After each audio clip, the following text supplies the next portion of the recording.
Shalom, salam sejahtera bagi Bapak Ibu Saudara-saudara, anak-anak yang dikasihi oleh Tuhan Yesus Kristus. Berjumpa kembali bersama saya Pendeta Eka di dalam renungan firman Tuhan pada hari ini, hari Jumat 6 Januari 2023. Sukacita dan damai sejahtera dari Tuhan Yesus kiranya menyertai hidup kita sekalian. Firman Tuhan pada saat ini sampai pada pembacaan Yeremia 48. Kiranya firman Tuhan memberkati kita sekalian. Baik, sebelum kita akan merenungkan bagian firman Tuhan hari ini, kita berdoa. Tuhan Allah Bapa di surga, di dalam Yesus Kristus, kami datang kepada Tuhan mengucapkan syukur dan terima kasih untuk setiap kasih setia, penyertaan dan berkat yang boleh kami alami dari hari ke hari. Biarlah semua itu boleh menjadikan kami semakin mengenal pribadi Tuhan yang berkuasa atas hidup kami dan mengasihi.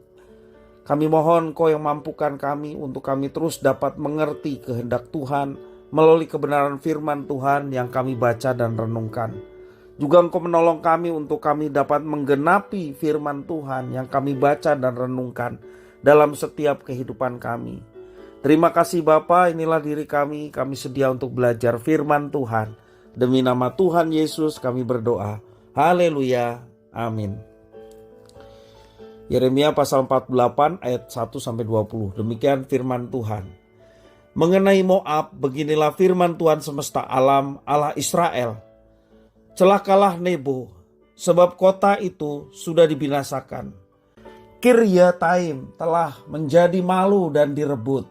Kota benteng itu menjadi malu dan terkejut.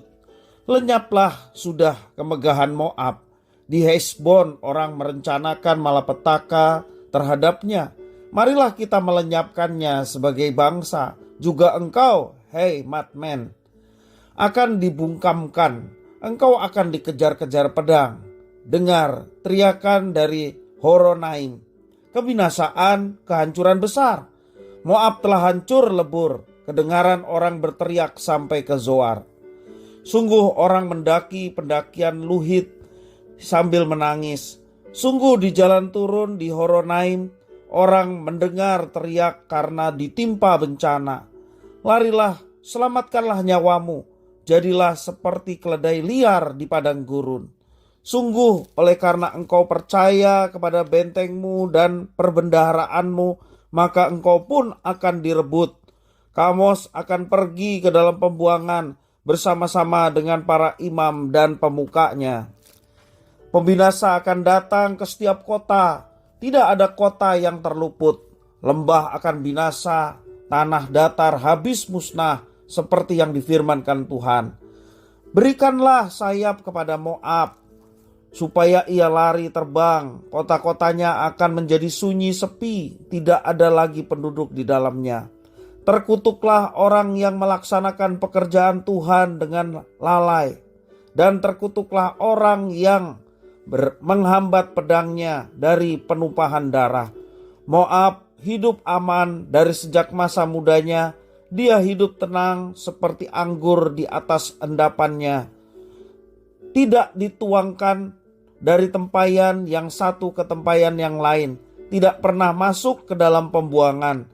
Sebab itu rasanya tetap padanya dan baunya tidak berubah.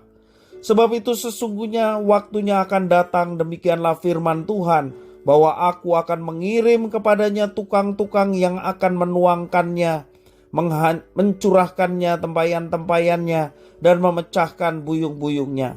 Maka Moab akan menjadi malu oleh karena dewa Kamos. Sama seperti kaum Israel menjadi malu oleh karena Betel kepercayaan mereka. Bagaimanakah kamu berani berkata, kami adalah pahlawan-pahlawan, orang-orang gagah perkasa untuk berperang? Pembinasa Moab telah maju menyerang dia. Taruna-tarunanya yang pilihan telah turun ke pembantaian. Demikianlah firman Raja yang namanya Tuhan semesta alam. Bencana Moab sudah hampir datang, malapetakannya sangat segera sampai. Ratapilah dia, hai semua yang ada di sekitarnya. Hai semua yang mengenal namanya. Katakanlah, sungguh sudah patah tampuk kekuasaan tongkat keagungan itu. Turunlah dari kemuliaanmu dan duduklah di atas kotoran, hei putri Dibon yang sudah lama menetap. Sebab pembinasa Moab sudah maju menyeberang engkau, memusnahkan tempat-tempat yang berkubu. Berdirilah di tepi jalan dan tinjaulah, hai penduduk Aroer. Tanyakanlah kepada orang yang lari dan yang terluput, katakanlah, apakah yang telah terjadi? Moab sudah malu karena ia terkejut. Merataplah dan berteriaklah. Beritahukanlah di sungai Arnon, sungguh Moab sudah binasa. Bapak Ibu, saudara-saudara yang dikasihi oleh Tuhan Yesus Kristus, Moab relatif aman dari pergulatan para adik kuasa, yakni Babel dan Mesir pada milenium pertama sebelum Masehi. Ya. Namun bukan berarti bangsa Moab itu akan luput dari penghakiman Tuhan. Masa lalu Moab digambarkan kelam oleh Alkitab. Moab merupakan keturunan Lot, keponakan Abraham dalam Kejadian pasal 19 ayat 30-38. Walau bersaudara dengan Israel, namun mereka bermusuhan. Moab pernah berupaya untuk Israel melalui nabi palsu. Ingat nama Bileam? Ya, saat gagal mereka memakai para wanita untuk menggoda pria-pria Israel berzina dengan menyembah dewa mereka. Itulah yang dilakukan oleh Moab. Dosa mendasar Moab diungkapkan, yaitu rasa aman yang berlebihan karena mengandalkan kekayaan mereka dan terutama pada dewa mereka, Kamos, yang diandalkan oleh orang Moab. Semua itu akan dijungkir balikan oleh Tuhan melalui bangsa Babel. Moab bagaikan anggur belum pernah diminum, menetap dengan aman di tempayannya. Belum pernah dituangkan ke cangkir-cangkir minum. Itu yang dikatakan firman Tuhan. Tetapi akan tiba saatnya anggur tersebut akan diminum oleh para musuhnya dan tempayan itu sendiri akan dipecahkannya. Itulah pembuangan yang akan dialami oleh Moab. Sebagaimana pembacaan kita tadi dalam ayat yang ke-11 sampai yang ke-13. Kehancuran akan datang tanpa dapat dielakkan. Kamos, itulah dewa andalan orang Moab. Ya, dewa utama orang Moab akan dipermalukan karena akan diarak menuju pembuangan. Mengapa Moab dan Kamos, dewa andalannya, dibandingkan dengan Israel dan Betel di dalam ayat yang ke-13? Di Betel Israel dipimpin oleh Yerobeam menyembah lembu emas. 1 Raja-Raja 12 ayat 25-33. Padahal Yerobeam pernah menerima janji Tuhan Allah untuk duduk di atas tahta Israel. Pengkhianatannya tersebut harus dibayar mahal. Dinastinya hanya bertahan sampai pada anaknya. Seperti Yerobeam dipermalukan karena menyembah lembu emas, demikian juga Moab karena bersandar kepada Kamos. Bapak Ibu saudara-saudara yang dikasihi oleh Tuhan, kalau kita memperhatikan firman Tuhan hari ini, Allah memperlakukan secara adil baik Moab, Israel, yakni Israel Utara, Yehuda, yakni Israel Selatan, maupun juga bangsa yang lain. Siapapun yang menolak untuk menyembah Tuhan, sebaliknya berpaling pada ilah lain, akan menerima kebinasaan. Itulah keadilan Tuhan di masa itu. Mereka akan dipermalukan karena dewa-dewi itu tidak mungkin bisa menyelamatkan mereka. Bapak Ibu saudara-saudara yang dikasihi oleh Tuhan, apakah kita juga memiliki ilah lain yang kita andalkan di dalam kehidupan kita?